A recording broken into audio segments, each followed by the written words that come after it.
a morte é uma etapa da vida. Ah, mas não tem mais o que fazer. Não, tem muita coisa que fazer. Dá dignidade à morte. O cérebro é uma maquininha muito bacana, porque assim, a gente está aqui agora, ele está formando o xixi que eu vou fazer daqui a pouco, né? Ele está formando, ele está trocando os gases, fazendo a oxigenação, está comandando o coração. Maravilha, eu sou grata por ele fazer isso tudo. Agora, se você não comandar a parte do que você realmente quer, do que você quer se tornar melhor, e não só um funcionamento cerebral, ele vai fazer o que ele achar melhor. E o que ele acha melhor nem sempre é melhor. Ele tem ele tem as limitações dele. Ele tem a programação dele primordial, né? Ele também é uma inteligência artificial. Alguém programou ele. Alguém programou. Sobreviver, necessidades, não sei o quê. Exatamente. Agora, nós somos os únicos bichinhos no universo conhecido, é claro, que podemos intervir nisso. Todos os outros têm sua evolução pautada por essa programação. Nós não. Assustador, isso, não, mas é lindo. É lindo e assustador, porque isso abre um precedente para qualquer coisa, né? Deixa a gente melhorar como seres humanos. Né? Aí você tem que entender o seguinte: o ser humano, ele foi feito para basear sua vida em valores, exercício desses valores, que são as virtudes, e sabedoria para escolher as melhores ações. Se você não fizer isso, você fracassou como ser humano. Fracassou redondamente. Mesmo tendo a Lamborghini, tudo, fracassou. Também acho. Fracassou na fila do pão. E eu acho que essa pessoa, ela sente isso. Quando ela tá morrendo, ela fala... Mas com certeza. Deu errado. Com certeza. Olha, as pessoas no leito de morte, se você deixar elas falar, elas saem pedindo perdão de uma opção de coisa.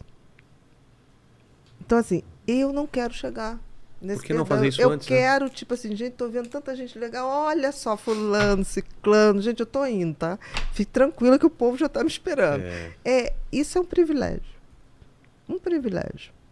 Outra coisa, não morrer numa UTI, no CTI. Eu acho tão bacana essa coisa dos cuidados paliativos, porque você pegar uma mãe, um afeto... O que são cuidados paliativos? Os cuidados paliativos é você não deixar uma pessoa no hospital para ela morrer entubada. Tá. É tentar fazer tudo em casa.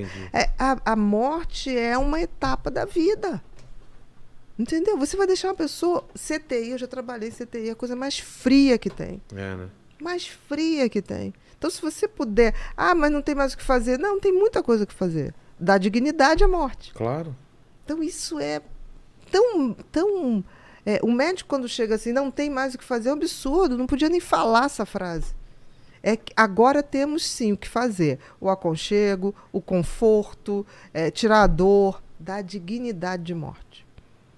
Porque o que a gente faz hoje... Eu vejo filhos, é o contrário, você joga numa UTI, tirando a coisa da Covid, que eu achei uma das piores coisas dessa pandemia, foi você levava sua mãe, ou seu tio, ou quem fosse, né, seu afeto, andando para o hospital. Literalmente andando, uma espinéiazinha andando. E você recebia um corpo lacrado. Você não podia nem visitar. Foi a pior crise de indigência que já teve no mundo. Tá louco. No auge, né? Sei. Aquele auge que você recebia um saco lacrado que você não podia abrir. Meu Deus. Então, assim, quem perdeu pessoas no Covid, nesse auge... A gente teve minha prima, né? É terrível. Porque essas pessoas chegaram andando, chegaram falando. É enlouquecedor. Mas, assim, nunca não temos mais nada a fazer. Eu acho que dar dignidade para uma pessoa fazer a passagem, nossa, que privilégio você ser essa pessoa naquele momento. É um privilégio. Exato. Por isso que eu estou falando, essa amiga falando comigo, né? Vó, tá tudo bem? Você tá com medo? Medo eu tenho de você não dirigir sem carteira. Entendeu? Tipo assim, como é que tá aí? Tô vendo fulano. Cara, uma pessoa morrer em casa. Porque eu tava assim, vendo a situação do Pelé, tava escrito, né? Que ele tava indo para cuidados paliativos, sim. Eu não entendi o que era isso. É isso. Então É você montar, claro. E os planos de saúde hoje, a maioria já começa a obrigar a pagar. esses cuidados paliativos. É? Existem empresas. Então você vai ver ali qual o melhor colchão, qual é a substância para diminuir a dor, como, entendeu? Você tem todo um processo. Né? E eu acho que ocorrem tantos reencontros nesse processo. E é um momento que a pessoa realmente precisa desse conforto, né? Com certeza. Imagina os últimos momentos da sua vida serem os mais frios e mais distantes do no que CTI, você gosta. Ouvindo, olha nós, a máquina, pi.